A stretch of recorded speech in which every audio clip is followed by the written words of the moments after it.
Hello our ERP users. तो आज हम सीखेंगे कि आप हमारे सॉफ्टवेयर से स्टॉक मैनेजमेंट कैसे कर सकते हैं।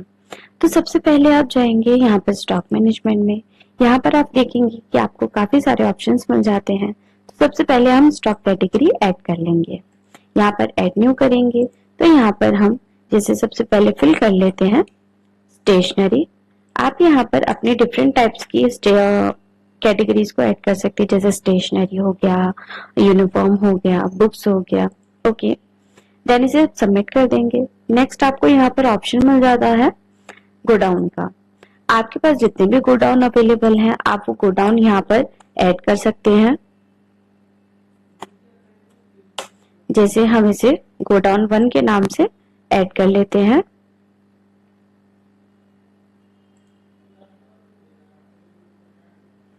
नेक्स्ट आपको यहाँ पर ऑप्शन मिलता है यूनिट का, कि आप जो भी यूनिट लेते हैं वो किस में लेते हैं। जैसे एग्जांपल यहाँ पर लिखा हुआ है पीसीस में लेते हैं, पैकेट में लेते हैं। तो हम आपको स्टेशनरी को पीस लेकर चल रहे हैं, तो हम यहाँ पर पैकेट ऐड कर देंगे। ठीक है, आप इसे सबमिट कर देंगे। नेक्स्ट आपको ऑप्शन मिल जाता है रैक का। आपके गोडाउन में जितनी भी रैक्स अवेलेबल हैं आप उन रैक का यहाँ पर नेम लिख सकते हैं, जैसे कि रैक 1, रैक 2, रैक 3, इस तरीके से आप यहाँ पे फिल कर सकते हैं। उसके बाद आपको यहाँ पर ऑप्शन मिलता है नेक्स्ट स्टॉक आइटम का। यहाँ पर आप स्टॉक आइटम में जाएंगे, यहाँ से आप ऐड न्यू करते हैं। तो सबसे पहले आपको स्टॉक आइटम का नेम लिखना होता है। जैसे कि हमने पेंसिल नेम ले लिया है, ये किस कैटेगरी के अंदर आता है, तो ये आता है स्टेशनरी के अंडर। ठीक है, अब यूनिट इसकी कैसे रहती है, पैकेट्स में रहती है। एंड इसका अगर आपको डिस्क्रिप्शन देना चाहते हैं तो वो भी आप यहाँ पे फिल कर सकते हैं।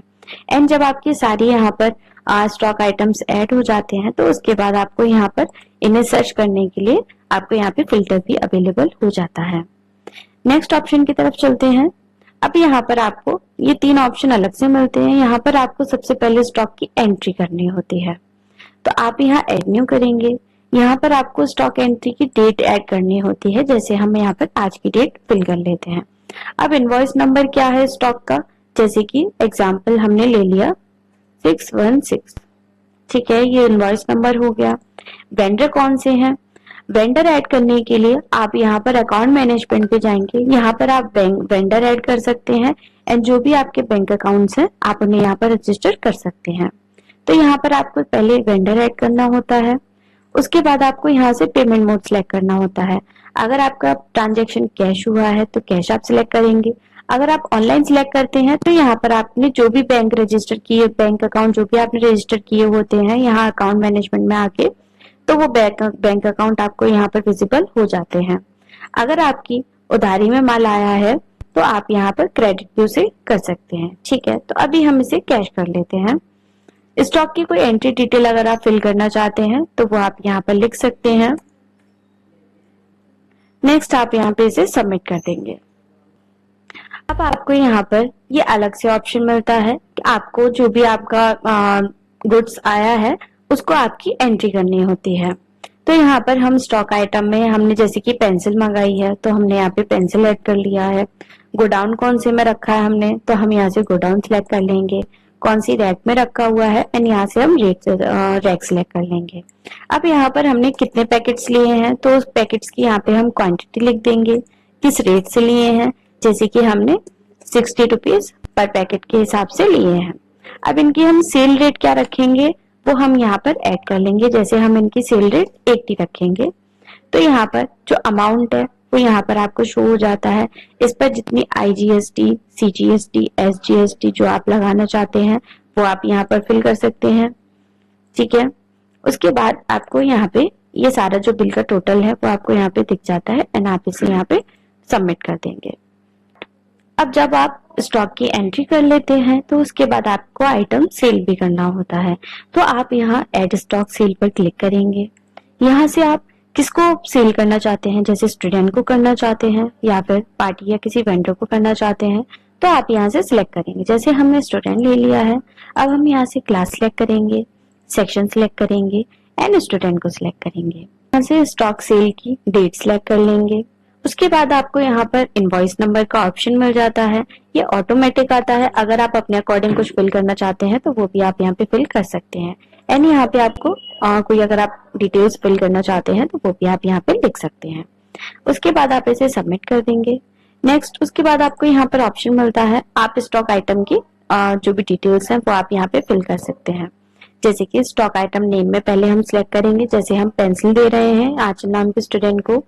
ठीक है, यहाँ पर आपको डिटेल्स दिख जाती हैं, जैसे आपके पास कितनी क्वांटिटी अवेलेबल है एंड उसकी जो लास्ट परचेज डेट थी वो आपको यहाँ पे दिख जाती है। उसके ऊपर आपको IGST, CGST, SGST कितनी लगी है वो भी आपको यहाँ पे दिख जाती है। एंड आपको यहाँ पर जब क्वांटिटी रहती है, जब आपको सेल करना होता है तो आप यहाँ से क्वांटिटी ऐड कर सकते हैं। जैसे कि आप 2 पैकेट्स दे रहे हैं, यहाँ पर सेल रेट आपको शो हो जाती है जो कि हमने स्टॉक की एंट्री करते टाइम पर फिल की थी। यहाँ पर 2 पैकेट्स के अमाउंट के हिसाब से यहाँ पे टोटल अमाउंट आ जाता है। इस पर अगर आप कोई IGST, CGST या फिर HGST लगाना चाहते हैं तो वो भी आप यहाँ पे फिल कर सकते हैं। उसके बाद आपको यहाँ पर पेमेंट की डिटेल्स फिल करने का ऑप्शन मिल जाता है। अगर स्टूडेंट तुरंत ही पेमेंट करा रहे हैं तो आप यहाँ पे डायरेक्ट पेमेंट की एंट्री कर सकते हैं। अगर स्टूडेंट ने बाद में पेमेंट कराया है तो आप वहाँ पे एडिट करके भी आप फिर पेमेंट की डिटेल्स आप फिल कर सकते हैं।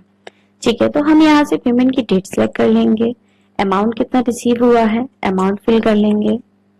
ठीक है, पेमेंट मोड अगर आपका कैश है तो कैश ले सकते हैं, अगर ऑनलाइन है तो आपको यहाँ पर बैंक अकाउंट की भी डिटेल्स मिल जाती है कि कौन से बैंक अकाउंट में स्टूडेंट ने पेमेंट किया है एंड ट्रांजैक्शन ID क्या है वो भी आप यहाँ पे फिल कर सकते हैं।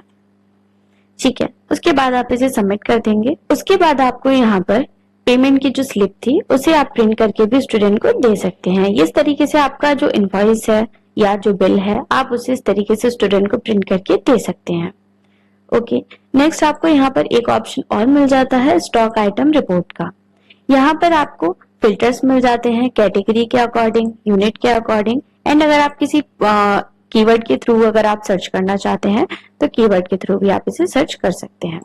ओके, तो ये था हमारा आज का स्टॉक मैनेजमेंट का वीडियो। आई होप आप सबको पसंद आया होगा।